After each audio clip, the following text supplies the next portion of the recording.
Hey, everybody. Welcome to the Healthy Enterprise Podcast. Thanks for joining me again if you've been here before. And if it's your first time, well, I hope you enjoy today's episode. Katie Saindon is the Senior Director of Product at Qventus, where she helps hospitals and health systems work smarter through AI and automation. A globally experienced product leader, Katie brings radical clarity to every decision, turning strategy into action and driving real impact for patients, providers, and organizations alike. I'd like you to meet Katie Saindon. Katie, thank you for joining me today on this episode. Looking forward to getting to know you and learn more about Qventus. So, welcome. Thank you so much. I'm excited to be here. Well, why don't you start with just sort of introducing yourself to the listeners and tell us about Qventus. Yes, absolutely. So my name's Katie Saindon. I'm a Senior Director of Product at Qventus. I specifically oversee our inpatient solution as well as our product operations. I've been with the company for about 4.5 years now, which is crazy. I feel like in startup land, that's an eternity. But prior to that, I was with GE Healthcare. So I've been in healthcare and in product my full career. Let's see what else. I live in Wisconsin, and I am the mom of 3 kids under 3.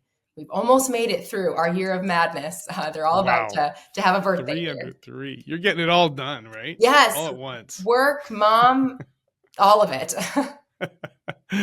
That's crazy. And we were just talking about the germ factory years, which is exactly where you're in right now. So it's just struggling through that. Yes, one sickness after the next. I'm like, all right, guys, we're about to get to the phase where we have to just wrap you in bubble wrap. We can't take it anymore. Exactly right. So your background in education was in science and information technology, which is kind of perfectly positioned you where you are right now. Yeah. But you got yourself into product development and product management. So what drew you to that side of the business? Yeah, it's interesting. There's no degree at school around product management, or at least there wasn't when I was going through school. So as you highlighted, I studied marketing and IT. I knew I wanted to be more on the business side of things. I had a passion for working with people, understanding problems, and finding creative ways to solve them. When I started at GE, I was more in a program management role. I'm the oldest of 4 kids, for context. I'm very detail-oriented, and I'm good at getting stuff done. So while it was a good fit for my skill set, I found myself wanting to be more responsible and closer for the problems that we were solving and the pieces that I was simply managing and coordinating.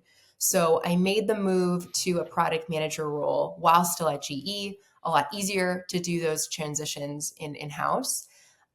Made my way through more of an internal facing product role to an external facing product role, and then had always been intrigued by startups, the Silicon Valley type vibe. And actually COVID ended up working to my benefit in that way, in the sense that I was able to get a job at Qventus, based at the time in Silicon Valley, but was able to work remotely. My husband's job keeps us in different locations, so I didn't have the flexibility to move, but have been blessed to be able to do the role I've been doing, all from my living room as needed. Amazing. And it really helpful when you have 3 kids too. Absolutely. Absolutely. You never know. Or not, or maybe not so helpful. Pros and cons for sure.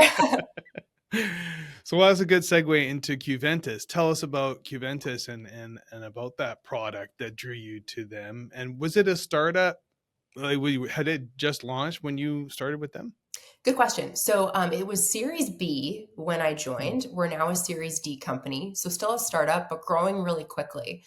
The challenge that Qventus helps solve, health systems are facing shrinking margins, staff shortages, declining reimbursements, and all of this makes it really difficult for our health systems to meet their mission of delivering excellent care to their patients and their community.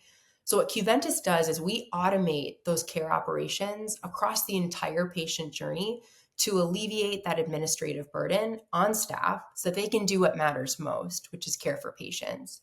And so we do that. I mentioned that I lead our inpatient business. We also have solutions in the surgical growth space. So freeing up OR time for surgeons so that more patients can get elective procedures done. But also we have a perioperative care coordination solution, which helps the PAT nurses, right, as a patient's getting ready to go into surgery. There's a lot of questions that you have to ask patients to ensure that there isn't going to be a complication. And we help automate a lot of that work. So as far as benefits, right, we benefit both the frontline workers, obviously in reducing a lot of that manual work that they're having today, so they can all work at top of license.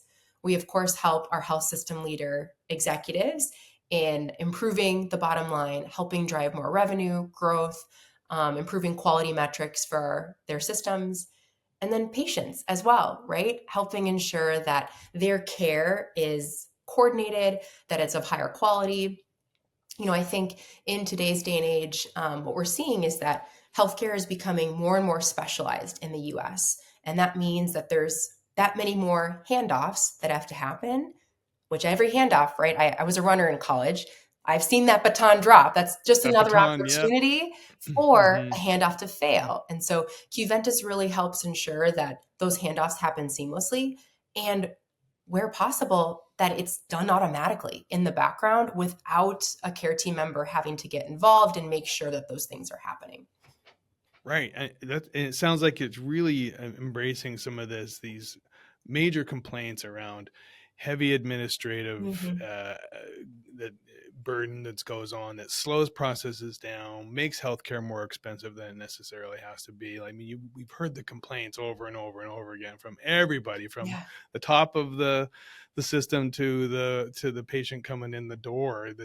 And so it sounds like this tackles a lot of what is a lot that's not working in the healthcare system from a patient care perspective. So give us an example of where Qventus comes in and saves the day. Yeah, definitely. So on the inpatient side, which is the business line that I lead, what we try to do with our solution is we help care teams set an appropriate discharge plan. So where is that patient going to discharge? Are they going to need to go to a skilled nursing facility? Are they going to be able to go home? Are they going to need home with some health services? We identify when the patient should discharge. And the unique thing about our solution is we're helping set a target for care teams, right? It's not just about predicting when the patient will discharge based on all of the waste that is prevalent in the past, which is what traditional machine learning models would pick up and to continue to propagate, right? We are saying, hey, here is an aggressive yet still realistic date on when this patient should discharge, looking at a number of factors. And then we also will orchestrate the care to achieve that discharge plan. So we're identifying, hey, this patient's going to need a physical therapy consult if they're going to go to a skilled nursing facility, and we're prompting the provider to create that.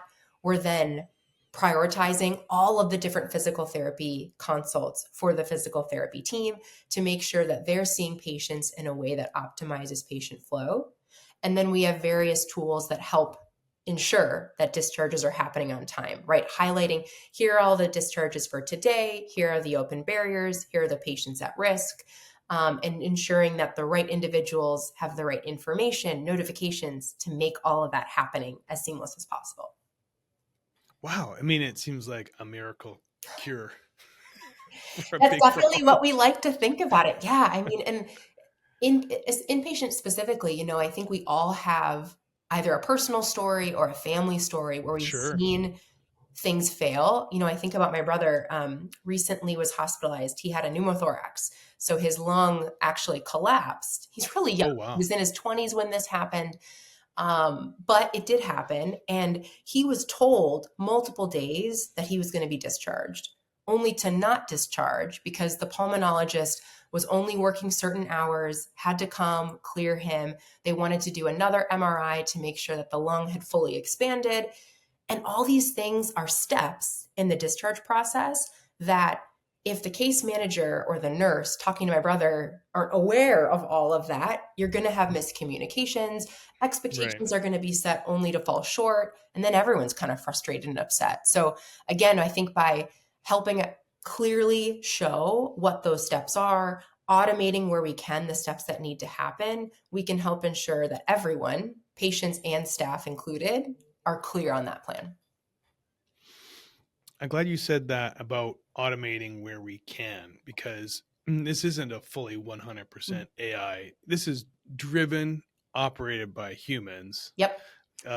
infused with the knowledge from humans and human experience, but allowing the technology to take that information and help basically map out what that customer journey or that patient journey is going to be, right? Yes, we position our solution as AI teammates, and that's Oh, definitely our yes. vision. Is that we believe every care team member deserves their own AI teammate or AI assistant. Lord knows I want one too, right? To help me with all the Yeah, parts of who your doesn't want one? day that you have to do. But again, it's not operating at top of license. Yeah. One role in particular, we think about case managers. We oftentimes think of that role as a glue role, right? They're responsible for helping ensure that every milestone that needs to be achieved for that patient gets achieved by the time that they're set to discharge. Well, Right. a lot of those tasks involve following up with a family member on, hey, I need you to submit your 3 choices for a post-acute facility. And you're calling and you're calling and you're calling. Or you're running around to make sure that the MRI is going to get done on time. You're making phone calls. Those are all things that our teammates can do on the case manager's behalf. They Right. can spend Okay. more time with patients talking about some of the more challenging things. Hey, I see that you've got some challenges with transportation or your home situation. Like, how can I help ensure that you have the right resources to handle that? And we're taking care of the stuff on the edges. Amazing. And filling in those gaps. Like, I mean, people go on holidays, people get sick and they go away. And so a case manager, for example, would be like, okay, well, you're the person that was actually sitting in that seat knows exactly what's going on. But if they're on holidays and away, well, who's gonna fill the gaps? And how easy is that to just slide someone into that role? Whereas you got this system that's already there that's going, all right, well, we know where we were when she went on holiday, so you just jump in Yeah. and most of the navigation's been set up and ready to go. You just need a new driver to jump in there and work it. Wow, It's that's funny you good. mentioned that. We actually have a feature that does just that. So Mm, it's part of our case management assistant. And what we'll show is relevant insights from the past 5 days. And we've even had the ability to narrow it to a 24-hour window or whatnot. But we're mm, looking at both discrete parts of the patient's chart and non-discrete. So looking at all the different notes. And we're pulling some of those key pieces that we know are easy to miss, or that, to your point, if you're covering for someone, they're the quick hits of things that are going to be most relevant to that patient's right. discharge plan today, right? So these are things like, is the patient going to need IV antibiotics post-discharge? You're going to have to get that arranged, get that authorized. Has all the different consultants cleared the patient yet? Has cardiology cleared them? Have they seen them? Yes or no? Those are things that you have to hunt through notes today. And I've seen case managers spend as much as hours in the morning reading Wow. through notes and doing it very well, finding these things about patients that's going to cause an issue down the line if it wasn't identified and addressed. But those are all things that technology and our teammates can help do Right. in a second, right? And just gives Yeah. you that much more time back. And time. Yeah, Time time. is money. That Who doesn't elusive need more time. time? Yes. Time for anything but except wasting time on Yeah, mundane repetitive activities that definitely could be taken on right. by a team member. I like how you call it a team member. Teammates. Yes, our AI teammates. Teammates. Yeah, Yeah. I've heard the word agent, the AI Mhm. agent, which sounds more FBI-ish, or Right. Special I like the agent. teammate. That's the first I've heard that reference to that. I like that a lot.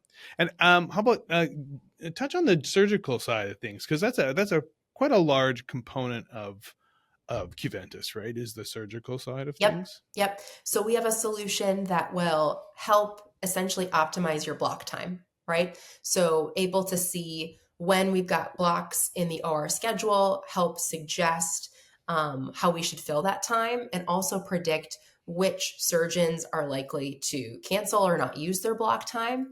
Obviously helps ensure that the OR is being properly utilized, but it also helps as new and upcoming surgeons are trying to enter that space.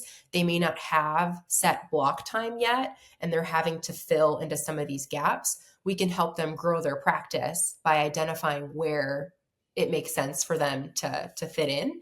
Again, it helps the surgeon, it helps the hospital and patients in being able to get a more timely procedure done, knowing that sometimes it can be pretty backed up.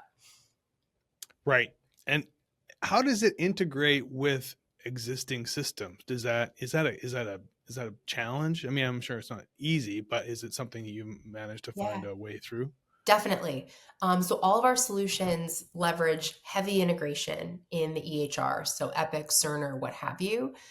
We've actually been on a journey, I'll say, over the last couple of years on how we can fully and deeply embed all of our solutions into the EHR. So historically, right, a couple of years ago, we had separate standalone systems. And particularly as COVID was happening, right, frontline staff is incredibly short-staffed. Yeah. It was becoming more and more of a friction point for them to navigate to these external systems. Now, we weren't unique in that, right? There's a lot of systems outside of the EHRs that have separate systems. Even if it's a one-click step to go from the EHR, you're still leaving that context, having to orient yourself to what you're looking at, and then jump back and usually go back and forth and swivel. So what we did is we went deep, right? We learned all the different ways that there are to integrate with Epic and Cerner. We partnered with clients to test out those various ways that we could do that, and really wanted to make sure that we were embedding in their native workflows. So again, I think a key difference, right? A lot of other solutions that I see on the market that do similar things have a tab in the EHR. And it's essentially an iframe of a separate system. And so it's not Right. really embedding in their workflow. They're still having to navigate back and forth between the screen that they want to be using and another screen to piece together and stitch together that information. Contrary, right? Our solution, if I give an example, our ancillary leaders on the inpatient solution use our flow prioritization AI teammate to help ensure that they're sequencing patients in the optimal order. So an MRI tech, a CT tech will look through our list and make sure that they're seeing the patients in that order. What we did is we looked at the patient work list that they use on a given day, and we added in columns with our intelligence for the score and the sequencing that they should follow, along with the rationale. So it's not a separate system. It's still Qventus intelligence, but fully and truly embedded in the system that they're already using, in the same list that they're using. So they don't have to create a different list or try to look at their main screen and some side panel Smart on Fire app with some more information, right? We've really gone, for lack of a better word, deep and found all these different ways that we can integrate, and we're able to select the most optimal way, because there are a lot of different ways based on the workflow, the use case, and the users at hand. And you've kind of bridged that gap, because if anybody's ever dealt with any kind of integration from one software to another, often there's a third party software. So now you're not just dealing with two softwares, you're dealing with three softwares, because the one that's integrating is actually doing the integration on its behalf, and it sounds like you've eliminated that obstacle in the process by really integrating with their existing software, which is that's a huge task. It really is. What a major benefit. And a lot of our users, what we say is, in some ways, you shouldn't even know that you're interfacing with Qventus. Is it Qventus? Is it Epic? You can't really tell in a lot of ways. Some of our parts of our solution more than others, but that's part of the beauty to our end users, is that it doesn't matter, right? It's, I'm here to do my job, and we, Qventus, are trying to help you do that job as easy and seamlessly as possible. And as much as you can tell people, well, once this is installed and once this is up and running, it's going to do all these amazing things for you, which is great. And people can see that and go, but the first thing they think is, yeah, but how long is it going to take me to learn that, adjust to it, right? I mean, there's a block to that, because it's like, I'm already busy. I already got a lot on my mind. I already don't have enough time on my hands. You want me to give me more time, but I got to learn all this in order to get there. It's daunting, right? It really is. And turnover is high enough where even if you Mm-hmm. get a set of users trained the first time, they're going to be out sick, like you said. We're going to hire new people. And so it's just Mm-hmm. another task that you're putting on managers, Mm-hmm. leaders to ensure that the system keeps moving. So, to your point, the more embedded, integrated, native you can make it to the workflows Yeah. that they're already doing, the better for everyone. Yeah. Wow. Cool. It's very exciting. I'm sure. So how's this rolled out now? Where are you, where is it happening? Where are people actually using it in the world today? Yeah. So our solutions are live across the US. We're partnered with many, many health systems, whether it's large academic centers to smaller rural community hospitals. Our solutions work in any of those settings. And we're driving outcomes, right? I mean, we've had massive excess day reductions from our inpatient solution, right? We see 30% reduction in excess days typically across our clients. We help reduce ED boarding time by 10 to 20% in some of our health systems, which is huge, right? In terms of optimizing flow. And then driving, of course, more growth to health systems on the OR side. So you said you're in a Series D stage right now, which for some listeners they may not understand what that means. Maybe kind of explain in the trajectory of the startup process, where does that position you? Just explain that a little bit. Yeah. Um, In a nutshell, I would say that, with each stage of growth, so I'll say every time we move from Series B to Series C, there's a funding round involved. So Yeah. it's us signaling to the market that, right, we're doing well, we're getting more funding to continue our mission and to continue growing. At Series D, we're in a phase where we are rapidly growing, incorporating new solutions. We're exploring new areas where we can add value in the health system space. Um, and seeing how far we can go, right? I would say what you typically see is that companies might go through Series E, Series F before going public. So we're getting to a point where that may be in our future at some point, not in the immediate, like next year or so, but Yeah. definitely on the horizon at some point, hopefully. And I mean, the destination might be going public, but you're already in the market. Oh, You've yes, already yes, yes, gone to yes. market. So Yes. I want to make sure that's clear that you're in the market already, and that, just because you're at a Series D funding means that you are available and usable and accessible, but that you're moving on with growth areas and Yes. Yes, good advancement. So clarification. So even if yeah, you were Series A, you'd be in the market most likely. yeah, When I joined, yeah. we If had you had those solutions, approvals, right? yep, Yeah, that were live. So I would say, when I first joined the company, we had our inpatient solution live. We had a couple other legacy solutions that we've since sunset or kind of enveloped into the inpatient business. The perioperative solution was just going live when I started. And so oh wow. now, fast forward a couple years, and our perioperative solution is one of the main portions of our portfolio, driving a lot of growth for our clients and for our business. We've since added our perioperative care coordination solution, which does some of the PAT automation.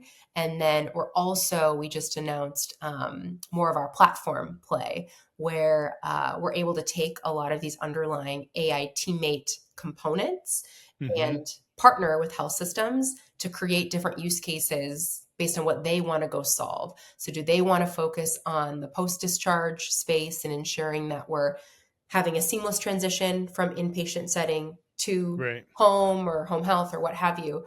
Do we want to do more in pulmonary nodules, right? Like whatever use case they want us to focus on, we have the building blocks to do that because we've built that to fuel our business. And so we're now offering that as another service. So, long way of saying there's been a lot of development in our solutions, the breadth of those solutions, the strength of those solutions, right? They've iterated and evolved over time to create that much more value for the market.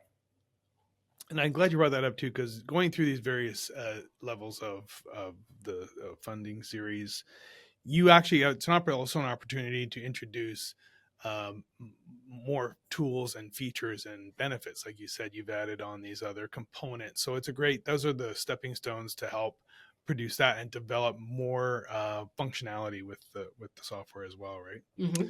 Very exciting. So you mentioned this earlier that it's a competitive space, Hmm. and how are you managing that? I mean, you've obviously you've taken on this integration piece, which sort of sets you apart a little bit, gets a bit of a unique selling feature for you. But how else do you kind of deal with the competitive business, particularly in the AI world? It's extremely noisy right now, and how do you get through that? Yeah. I would say one of our main differentiators is how much we partner with our clients to make sure that we understand the specific nuance of their business, their patient population, the challenges that they're dealing with. Mm, And I think that sets us apart in a number of ways, right? Given that, we spoke about this earlier, how much optionality we have in how we embed, we can then hmm. select the option that's going to work best based on those workflows.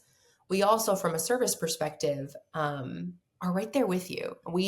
Our class ratings are through the roof when it comes to that white glove service that we give our clients, and how happy, open we are to partnering with them, not only on the solution that they purchased, but we're Right. always, of course, thinking about what's next. And so as we explore new opportunities, we create these, what we call innovation cohort partnerships with Okay. existing clients, typically to say, hey, we're developing this new capability. We want to co-develop that with you so that it meets your needs, but also, because we select a couple, is going to help meet the broader marketing needs. So we offer Interesting. that at a discount in the beginning. They get value in really helping build it for themselves.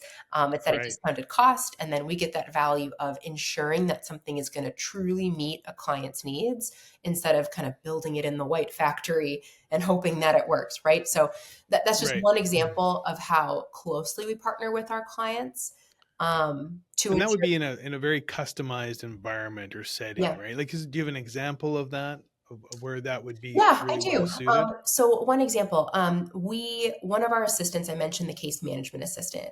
We recently rolled out a new capability where we're trying to prevent post-acute denials. So we know Mm. that particularly for acute rehab, it's common that it can be denied from payers. So Oh, we okay. partnered with one of our existing health systems, knowing that this was a key problem that they wanted to solve. And we heard about it elsewhere too. And we Right. developed we use large language models in this situation to basically score a patient's readiness for acute rehab. We surfaced that to case managers, and specifically we're calling out, hey, based on the notes and all the things that we're seeing about this patient, unlikely that they're going to be able to withstand 3 hours of therapy daily, which is what Right. the requirement is for acute rehab. We also, though, create payer specific versions of some of that information to Oh. create a compelling case if there is a denial and then a resulting peer to peer, where the physician advisor doing that peer to peer has everything they need, the key talking points all written out really clearly to make that compelling case without Hmm. that physician advisor having to scrub the chart. So that was Right. something that we partnered directly with the health system to build, Interesting. and now we're taking it to other clients, right? Because it delivered a Yeah, that value. would be very useful. We saw Yes, I can in see two that. months, we saw a 6% reduction in first time Oh, denials wow. or acute rehab, which is huge. Wow. That's a massive number. It's huge. It's Wow. huge. I mean, That that's is huge. time for everyone. That's days that they're wasting in Yeah. the health system when there is a Yeah. denial. And of course, it's money on the line as well. And patients who actually Yes. get Where? that post care that they Yes. really need, Yep. right? Because in the end, that's them. It's them. It's It's actually them they're that's the just ones that are affected by right. all of this, Right. right? It's like, sure, all these people are working in the system, and we're trying to make their jobs better and that job easier and this go faster. But at the end of the day, it's just like it's really about getting the patient in the door, in the care they need, and out and in recovery as quickly as possible without all the drama that typically traditionally has come with that experience, right? Yes.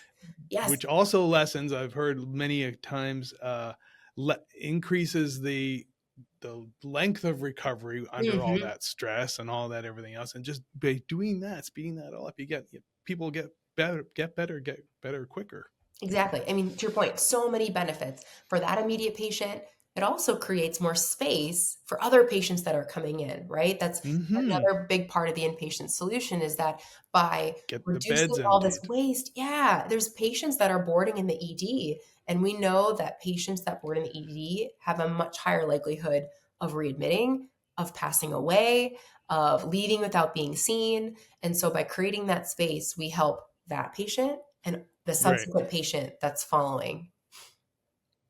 Yeah, because you brought this up earlier, was the waiting to be uh waiting to check out, waiting to be Hmm. discharged is Hmm. can take days Yes. or longer. Sometimes if everyone has had that experience, it's like, what are you waiting for? I'm waiting to be discharged because Yep. the doctor's not here for the next Right. 3 days. Right. Or if you didn't get discharged by Friday, you're definitely not getting out till Monday. Monday. Yep. Yep. And there's Especially 3 days of bed 3 days that a day. could go to somebody else. Anyways, Yep. there's Yep. some. This is really cool. It's exciting to hear that this is out there for everyone to use. So, what's talk to me about the growth. How are you getting this out? How are you getting this product into the market? Yeah.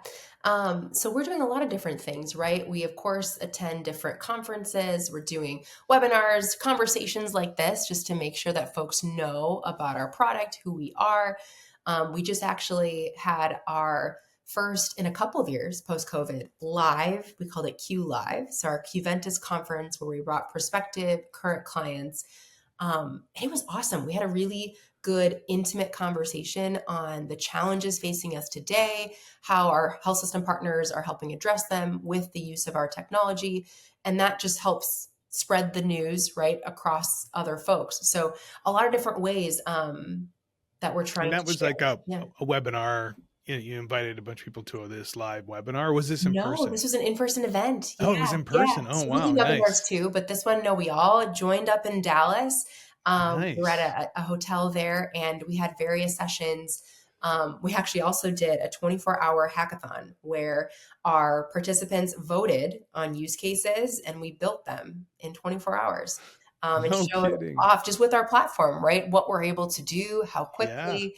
And so that was really fun, right? And it kind of Yeah, I bet. furthers, I think, again, what makes Qventus unique in, hey, we're here to help solve your problems. And this is just another testament to how we do that, by partnering with you all and making things happen. So all your tech developers, everybody's all in house. Yeah. Yeah. So Wow, we amazing. had product managers there, we had engineers on site, our data scientists, we had our clinical leaders, all there to help fuel this event. And it was awesome. It really was. It was a good What a event. great experience. Yeah. Wow. What else? How else do you find your people? Healthcare is a small space. And so word of mouth is huge. So we, again, focus a lot on keeping our customers happy, being there for them in the good times and bad, right? Just like a marriage, we want it to be a lifetime commitment. So we're there. You're embedded, Yes, literally. yes, literally in many facets. Exactly. And so then we know that those folks talk, right? I mean, it's a small world. We've had leaders at certain health systems that we've had a partnership with leave, go elsewhere, and then that creates opportunity for new relationships and partnerships. Um, the other thing I'll say is, we tend to start small, prove out value, and expand from there. It's another way that we fuel our growth. We have one system in the Northeast where we actually started by just going live with a couple of units for our inpatient solution. That quickly expanded to the rest of that particular hospital. And now we're about to finish going live at all 11 hospitals within that system. So Wow. it's just, again, how do we, and that's a good product. I'm a product person. It's a good Hmm. product discipline. How do you start Yeah. small, prove value, make sure, iterate to refine it, and then expand to get bigger, better? And we do that throughout our ways of working as a business. Well, and it's not the kind of thing. it's not a quick decision thing. Mhm. It's not something that you can, oh, I'm going to purchase this weekend and, this event and we'll get it up and running by next Friday. Mhm. This is when you are committing to this relationship, I mean, it's a slower journey getting up and running than some other things like a device or a piece of machinery or something like that. Right. So I can imagine that the decision making process and getting and getting it implemented can probably take months, right? 6 months to 8 months, 10 months. Yep, our implementation time is about 4 months. Yeah. Okay. So I That's mean, to pretty your quick, point, actually. it's pretty quick, all things considered. Yeah. We've worked Yeah. hard at reducing that time. But to your point, I mean, especially with things like AI and Epic is always advancing and sharing where they're going to be going. So I know that these decisions aren't made lightly. So we've definitely found success in starting small, proving that value, and then setting up the relationship where it's really easy to Hmm. expand once we see those results, right? Because no one, not the client or us, wants to go back to contracting purgatory and having to figure out all the documentation. So our relationships No. are typically, we just set up one with another system where we're going live at a pilot site. It's a pretty big site. It's one of their flagship hospitals, but it's set up where we've already agreed on the outcomes we expect to see. And once Hmm. we're seeing those outcomes, we're cleared to expand to the rest of their facilities in their system. So I think approaching those relationships like that, knowing Hmm. that we don't want to put our clients in too risky of a situation, right? How do we make it easy for everyone to Right. grow, to get that benefit once Yeah. it's there? And we've all seen that. Yeah. And that's the stepping stones to a long, healthy Mhm. relationship, Yes. in business or Yes. anywhere else, but in business, when you are really working together to um, solve immediate problems. And as soon as that trust in that is established, that, oh, we were able to overcome that. I mean, how many other obstacles Mhm. could you potentially be helping with in future years with that same customer? Exactly. And that's honestly oftentimes what we see is that we'll sell one of our solutions, whether it be the Yeah. inpatient solution or the perioperative solution. And we see a lot that there's cross sell, right? That's, hey, Right. I've had a good experience with you on your perioperative space. I mean, our solutions obviously connect to an extent as well, right? Hey, I'm creating all of this space to see more surgeries and to treat more patients.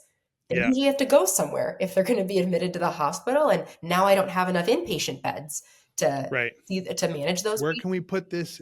Where else can we use this? Yes, I can Exactly. And so totally see we that. kind of connect those dots and help say, hey, we have a solution for that as well to help you eliminate some of that waste, create more capacity so that you have space to both treat those patients from a surgical perspective, but also then help Hmm. ensure that their care is taken care of on the inpatient side.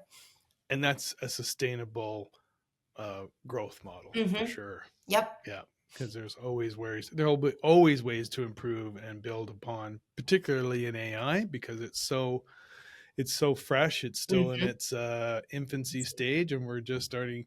But it sounds like you've managed to Qventus has managed to kind of wrangle it in a way that works for you, where you have the ability to control what it has access to and Hmm. what it can do and where it can be used the most effectively. So Yes. I very do want to touch on exciting. something because I think that's a good Yeah. point that, we actually have a slide that shows the spectrum of clinical care automation and like the lowest level of like back office tasks. Think some of the rev cycle, billing automation, right? Doesn't impact patient care. Yeah. Qventus, our mission really puts us kind of square in the middle of that in automating care operations. So you talked about how, and that's why we chose the term AI teammate is that we're not here to diagnose patients. There is a time and a place for that. And I know, a lot of good work happening in that space. Yeah. Um, More risk involved, right? So again, there's a lot more effort that goes into ensuring that that's done in a good way.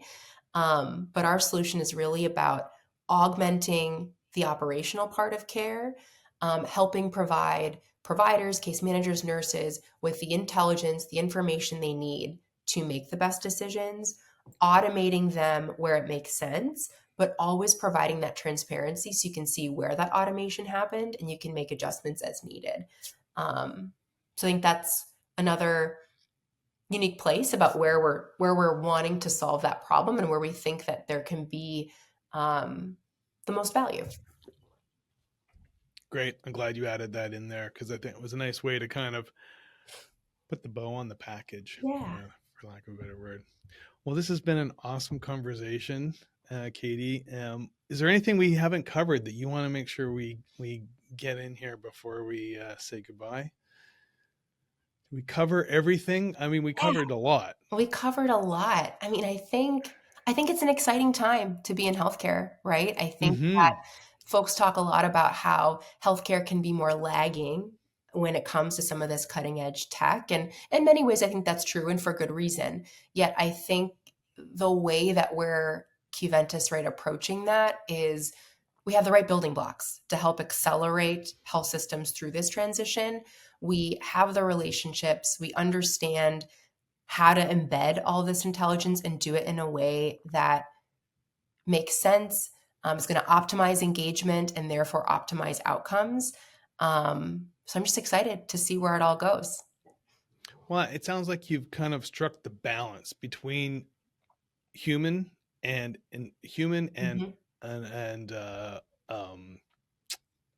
oops, I lost. Human and tech. I'm going to say this. Yes. I think what you've managed to do is strike the balance between human and artificial intelligence, yes, and how they can work in a cohesive and complementary ecosystem. Because I think that's where people are really struggling, is like it's either all AI and it's just like, it seems like it's like out of anyone's control, and or it's it's being adopted but in a very slow and very sort of overly cautious way. But sometimes you struck the balance between those two things and allowing it to work seamlessly with humans in a way where we can we can learn from us, but also we can adapt and then integrate it into our human environment without taking advantage or damaging what we've built up till now, right? Yep, exactly. Interesting. Well, Katie, thank you so much for spending this time with me and sharing your professional journey and also about Qventus. I'm looking forward to seeing where Qventus goes. I'm going to be paying attention to that. And if people want to learn more about Qventus, where do they go? Yes, our website is the best place to go.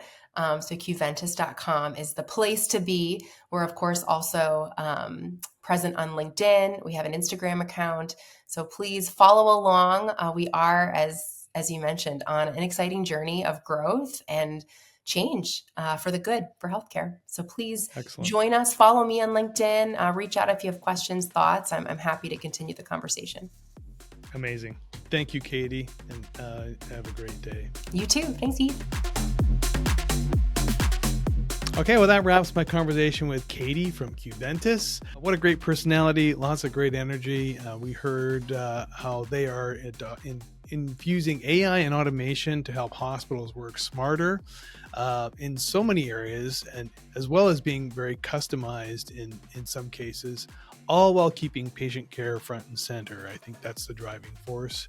What really stood out for me with Qventus is their approach of being embedded shoulder to shoulder and supporting their clients, co-developing solutions while staying really closely aligned at every step of the way. It's a much more sustainable relationship for future growth, but a collaborative philosophy that really resonated with me.